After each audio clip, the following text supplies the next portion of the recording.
नमस्कार दोस्तों, स्वागत है आपका एक बार फिर उत्तरांचल क्लासेस में। दोस्तों मैं यहाँ पर फिर एक नई वीडियो के साथ जुड़ रहा हूँ, जो कि उत्तराखंड प्रवक्ता स्क्रीनिंग में जो शिक्षण अभिरुचि का जो सिलेबस है, उससे संबंधित है।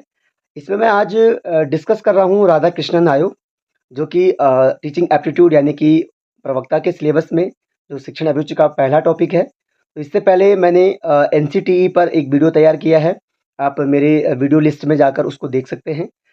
दोस्तों, जो ये वीडियोज़ मैं लेकर आ रहा हूँ, इनमें जो फैक्ट्स है वो बहुत ही इम्पोर्टेंट है, क्योंकि ये खुद हैंडमेड नोट्स है और जो हैंडमेड नोट्स होंगे वो ऑब्वियसली सही होंगे, क्योंकि मुख्य रूप से आपको यही देखना है कि जो इम्पोर्टेंट ये है कि आपके एग्ज़ाम पर्पज़ से क्या चीज़ महत्वपूर्ण है, उन चीज़ों को मैं यहाँ पे लेकर आ रहा हूँ। राधा कृष्णन आयोग आपको पता होगा कि स्वतंत्रता के बाद जो आपके उच्च शिक्षा के लिए एक बहुत महत्वपूर्ण एक्ट के रूप में आया था। बहुत सारी रिकमेंडेशन यानी बहुत सारी संस्तुतियाँ, सिफ़ारिशें इस एक्ट की हैं, जो कि आज भी हमारे जो उच्च शिक्षा में हैं, वो आज प्रयोग हो रही है। तो दोस्तों, राधा कृष्णन आयोग से बनने वाले जो भी संभावित प्रश्न हैं, उन पे मैंने जो ये वीडियो तैयार किया हुआ है। आप इसको जब आप भी इस वीडियो को देखेंगे, तो आप इन नोट्स को एज़ इट इज़ आप इनको लिख सकते हैं। और सबसे पहले हम यहाँ पर डिस्कस करेंगे कि जो राधा कृष्णन आयोग है, तो राधा कृष्णन आयोग 1948 में स्थापित हुआ था, यानी कि 4 नवंबर 1948 में यह आयोग नियुक्त हुआ था। डॉक्टर सर्वपल्ली राधाकृष्णन की अध्यक्षता में यह आयोग लाया गया था और इसमें जो सदस्य थे, क्योंकि क्वेश्चन ये पूछ सकता है कि सबसे पहले जो राधा कृष्णन आयोग है वो कब स्थापित हुआ था, तो 1948 में यह आयोग नियुक्त हुआ था। इसकी अध्यक्षता डॉक्टर राधाकृष्णन आयोग की अध्यक्षता में हुई थी, जो इसके चेयरमैन थे या चेयरपर्सन आप कह सकते हैं।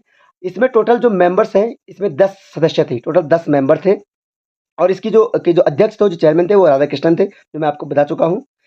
अब आपको तीसरा फैक्ट ये ध्यान रखना है कि 25 अगस्त 1949 को इन्होंने यानी राधाकृष्णन आयोग ने अपनी रिपोर्ट भारत सरकार को सौंप दी थी। यानी कि अब देखो बहुत सारी चीज़ें हैं।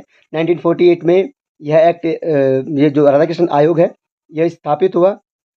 इसमें कुल 10 सदस्य थे और 25 अगस्त 1949 को इसने अपनी जो रिपोर्ट थी, वो इंडियन गवर्नमेंट को यानी कि भारत सरकार को सौंप दी थी। यह स्वतंत्र भारत का पहला आयोग था और इससे पहले जो भी आयोग आए थे, वो ब्रिटिश सरकार के अधीन आए थे। जैसे कि आप 1935 में जो मैकॉले कमीशन देखते हैं या जो भी वो था, वो तो शिक्षा के लिए था। लेकिन जो स्वतंत्रता के बाद जो पहला आयोग जो स्थापित हुआ था, वो राधा कृष्णन आयोग के रूप में जाना जाता है। नेक्स्ट है इसमें पहले भारत रत्न के रूप में भी डॉक्टर सर्वपल्ली राधाकृष्णन को जाना जाता है, क्योंकि इनको सबसे पहले भारत रत्न अवार्ड 1954 में मिला था और इस समय इनके साथ 2 अन्य को मिला था, जिसमें सी राजगोपालाचारी और वेंकट रमन रामकृष्णन। यहाँ पे ये आपकी अंडरलाइन मैंने कर दी है।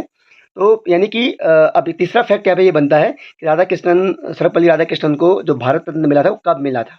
इससे भी यह भी संभावित प्रश्न बन सकता है। तो 1954 ईस्वी में भारत रत्न पुरस्कार सर्वपल्ली राधाकृष्णन, वेंकट रमन रामकृष्णन और सी राजगोपालाचारी, इन तीनों को पहला भारत रत्न प्राप्त हुआ था।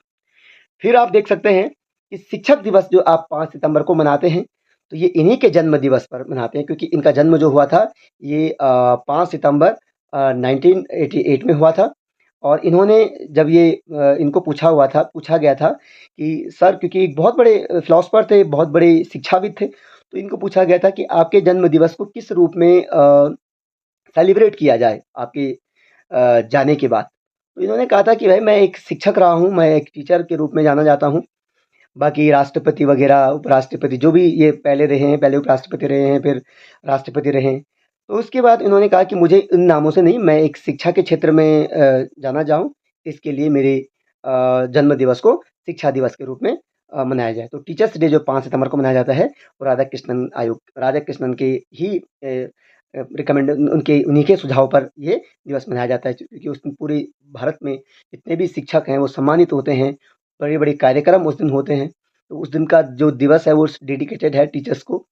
अब हम इसमें नया जो कॉन्सेप्ट है, इसमें जो इनके सुझाव थे, जो बहुत महत्वपूर्ण है कि क्या सुझाव इनके रहे हैं। सबसे पहले इनका जो सुझाव था, ये शिक्षण संकाय में हम देखेंगे पहला सुझाव जो इनका था टीचिंग फैकल्टी के रूप में। तो इन्होंने जो पहला संकाय दिया था, इनके अनुसार आयोग के अनुसार शिक्षकों को 4 श्रेणियों में विभाजित किया जाए। तो वो 4 श्रेणियाँ कौन-कौन सी है? नंबर 1 प्रोफ़ेसर, नंबर 2 पाठक, नंबर 3 व्याख्याता, नंबर 4 प्रशिक्षक यानी कि ट्रेनर। प्रोफ़ेसर पाठक रीडर, व्याख्याता लेक्चरर और प्रशिक्षक ट्रेनर। तो इन्होंने कहा था कि जो उच्च शिक्षा में शिक्षा को 4 भागों में बाँटा जाए। तो प्रोफ़ेसर सबसे बड़ा पद हो, फिर उसके बाद रीडर, है ना? जिसे हम पाठक बोलते हैं। तो ये आप देखते होंगे उच्च शिक्षा में जब आप किसी भी यूनिवर्सिटी में रहते हैं तो आपने यहाँ पर देखा होगा कि किसी को हम रीडर कहते हैं, किसी को प्रोफ़ेसर कहते हैं, किसी को लेक्चरर कहते हैं, किसी को ट्रेनर कहते हैं।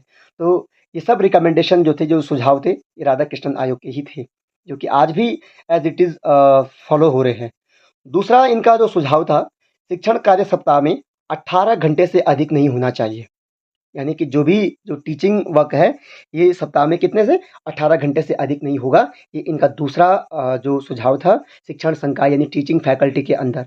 तीसरा जो इन्होंने अपना सुझाव दिया था दोस्तों, वो था शिक्षण की सेवा अवकाश की जो उम्र थी, पहले 60 वर्ष थी, तो इन्होंने कहा कि भाई इसे बढ़ाकर क्या होना चाहिए, 64 कर देना चाहिए। तो इन्हीं के सुझाव पर शिक्षण सेवा की जो उच्च शिक्षा में जो टीचिंग जो वो होता है, रिटायरमेंट उम्र होती है, 60 से बढ़ाकर 64 कर दी गई थी।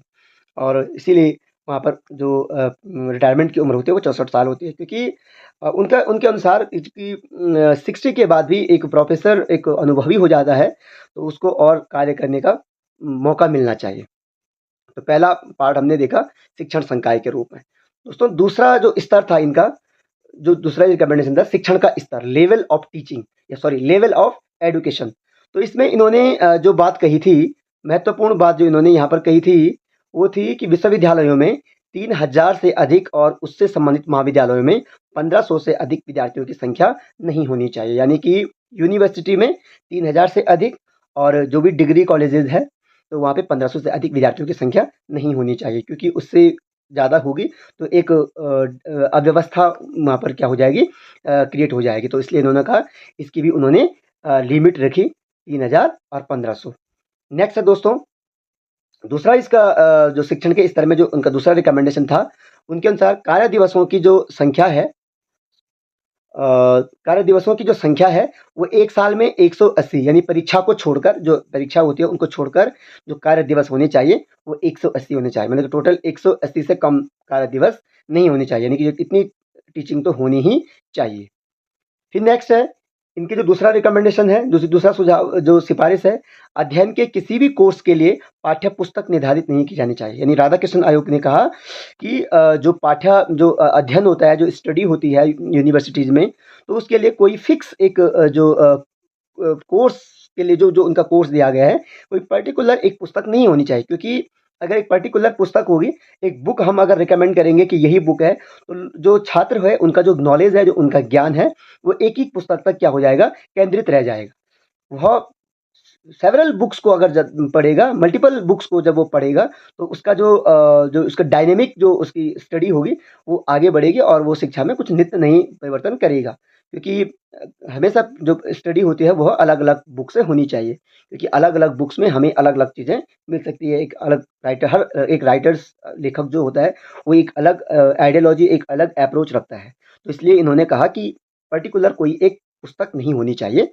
बहुत इम्पोर्टेंट है दोस्तों, जो मैं बता रहा हूँ ये बहुत महत्वपूर्ण फैक्ट्स है और इसको आप आराम से कॉन्सेप्चुअल और फैक्चुअल दोनों तरीके से क्या करते हैं, कर सकते हैं, समझ सकते हैं।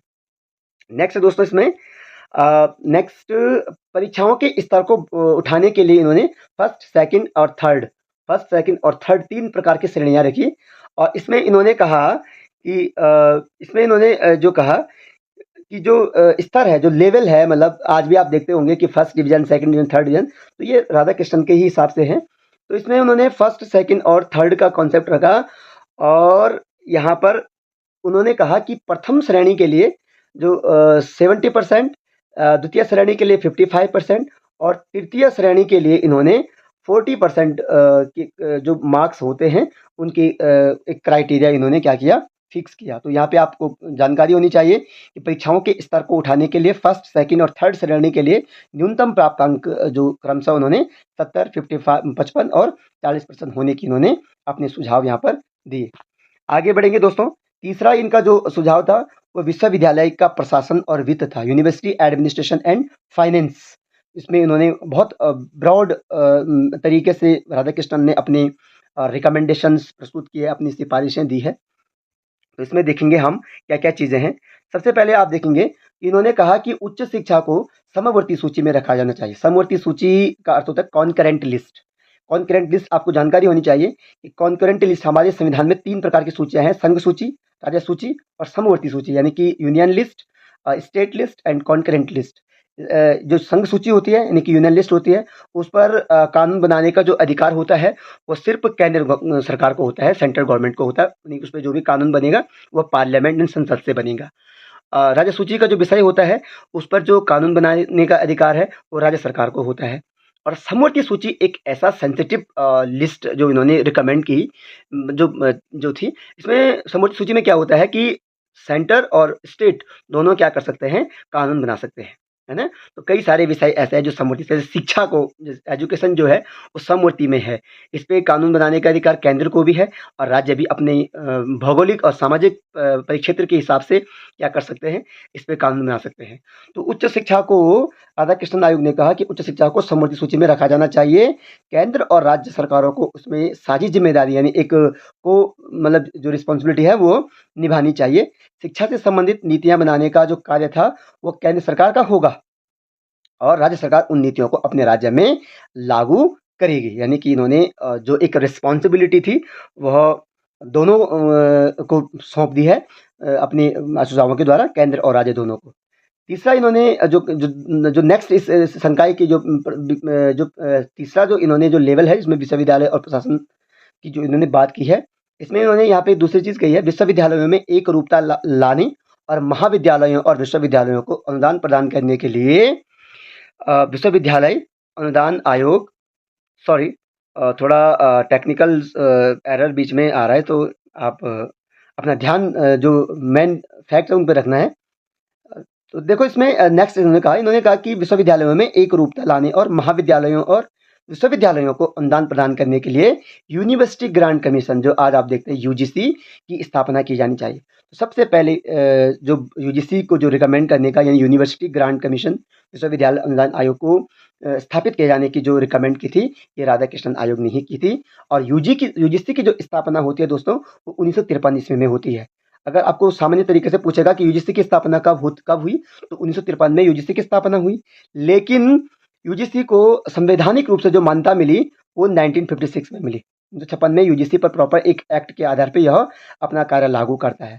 तो सामान्यतः यूनिवर्सिटी ग्रांट कमीशन स्थापित हुआ 1953 में, लेकिन जो इसने अपना कार्य करना शुरू किया एक संवैधानिक रूप धारण करने के बाद, वो 56 में शुरू किया। दोस्तों चौथा पॉइंट यहाँ पर है, जो फोर्थ पॉइंट यहाँ पर है कि उच्च शिक्षा के इन्होंने 3 स्तर बताए, यानी विश्वविद्यालय शिक्षा की संरचना और संगठन, structure and organisation of university education. तो इसमें इन्होंने स्नातक, स्नातकोत्तर और शोध, यानी कि graduation, post graduation and research. तो इन्होंने जो ग्रेजुएशन की बात की, 3 साल ग्रेजुएशन के लिए इन्होंने कहा, 2 साल इन्होंने कहा कि एमए, यानी जो भी मास्टर्स या एमएससी जो भी होता है, यानी स्नातकोत्तर जिसे आप बोलते हैं, मास्टर डिग्री, 2 साल की इन्होंने बात कही। और रिसर्च, यानी कि जो पीएचडी आप करते हैं, उसके लिए इन्होंने जो मिनिमम क्राइटेरिया रखा वो 2 वर्ष का रखा। तो देखो ये 3 स्तर भी राधाकृष्णन आयोग के ही द्वारा क्या किए गए हैं, रिकमेंड किए गए हैं। और इन्होंने उच्च शिक्षा की 3 श्रेणियाँ निर्धारित की, इसमें कला, विज्ञान और व्यावसायिक और तकनीकी, यानी कि आर्ट, साइंस एंड जो भी वोकेशनल और टेक्निकल जो शिक्षा है, उसकी इन्होंने क्या कही है, बात कही है। दोस्तों इस प्रकार से हमने देखा कि डॉक्टर राधाकृष्णन आयोग की अध्यक्षता में जो राधाकृष्णन आयोग आया था, उसमें जो इम्पोर्टेंट फैक्ट्स थे, जैसे कि 1948 में यह स्थापित हुआ था, 10 इसमें सदस्य थे। इसके अध्यक्ष राधाकृष्णन आयोग डॉक्टर सर्वपल्ली राधाकृष्णन थे। उनको 1954 में इनको भारत रत्न मिला था, इनके साथ 2 अन्य लोगों को भारत रत्न मिला। और 5 सितंबर जो शिक्षक दिवस हम मनाते हैं, तो इन्हीं के सुझाव के द्वारा, इन्हीं के जन्म दिवस पर हम मनाते हैं। जो भी इनके सुझाव थे, अलग-अलग सुझाव हमने अलग-अलग वीडियो इसमें स्तर पे हमने देखे। तो आशा है कि आपने एक-एक चीज़ जो मैंने आपको बताई वो आपने नोट की होगी और अपने नॉलेज को आपने थोड़ा इनबिल्ट किया होगा। और आगे भी मैं इस सीरीज़ को कंटिन्यू रखूँगा और प्रवक्ता जो सिलेबस है, उसमें मैं कंप्लीट एप्टीट्यूड जो सिलेबस जो दिया हुआ है टीचिंग एप्टीट्यूड का, उसको पूरा करूँगा। दोस्तों आस्था है कि आपको समझ में आया होगा और आगे भी आप हमारे से जुड़े रहेंगे। तब तक के लिए धन्यवाद।